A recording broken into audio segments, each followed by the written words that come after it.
Accessing Dreamscape in a Blissful Retreat in Where Winds Meet is fairly simple.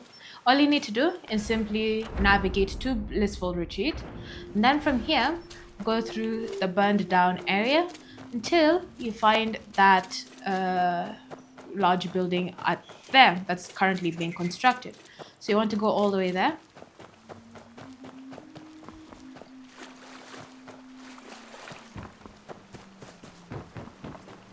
And then, once you've successfully reached here, what you're going to do is simply turn towards the right hand side, and you should see a bed of flowers with a sword dug into the ground. So what you're going to do is simply go ahead and touch the sword, and this will take you to the dreamscape.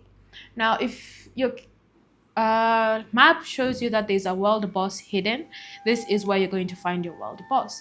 So all you need to do is simply go ahead and go all the way towards Blissful Retreat. You can see here the boundary stone is right there and it's no longer burnt down. So as you go through this dreamscape, you should be able to find the world boss, which will be the ghost of Yadao, and you can go ahead and fight him and defeat him. Thanks for watching. If you're curious about any more Where Winds Meet tutorials, feel free to subscribe to our channel, and I'll see you guys in the next video.